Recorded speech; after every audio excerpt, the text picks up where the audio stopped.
السلام عليكم ورحمة الله وبركاته.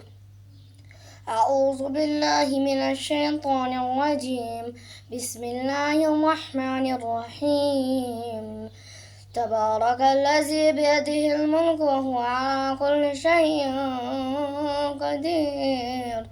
الذي خلق سبع سماوات طباقا ما ترى في خلق الرحمن من تفاوت فرجع البصر هل ترى من فطور ثم رجع البصر كرتين ينقلب إليك البصر خاشعا وهو حسير. ولقد زينا السماء الدنيا بمصابيح وجعلناها رجوما للشياطين وأعتدنا لهم عذاب السعير. وللذين كفروا بربهم عذاب جهنم وبئس المصير. إذا ألقوا فيها سمعوا لها شهيقا وهي الطفور تكاد تميز من الغيظ كلما ألقي فيها فانصوص لهم خزنتها ألم يأتكم نذير قالوا بلى قد جاءنا نذير فكذبنا وقلنا ما نزل الله من شيء إن أنتم إلا في ضلال كبير.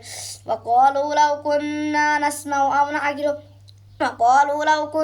نسمع أو نعقل ما كنا في أصحاب السعير فاعترفوا بذنبهم فسحقا لما أصحاب السعير. إن الذين يخشون ربهم لهم مغفرة وأجر كبير.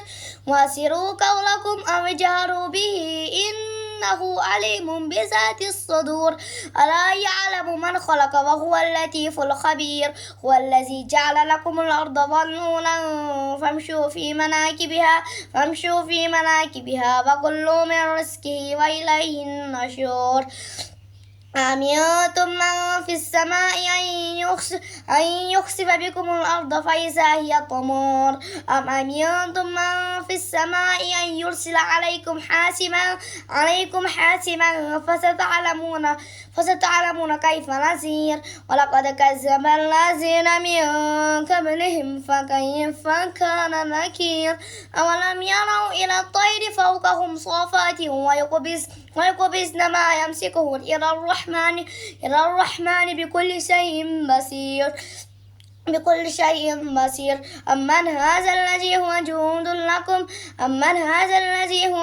لكم ينصركم من دون الرحمن إن للكافرين إلا في غرور.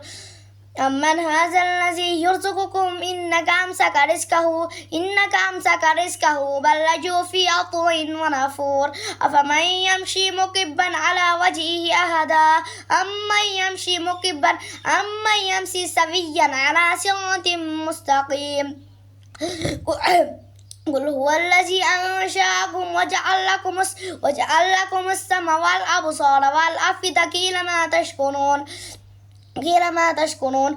قل هو الذي ذراكم في الأرض وإليه تحشرون. يقولون متى هذا الوعد إن كنتم صادقين. قل إنما العلم عند الله وإنما أنا نذير مبين. صدق الله العظيم.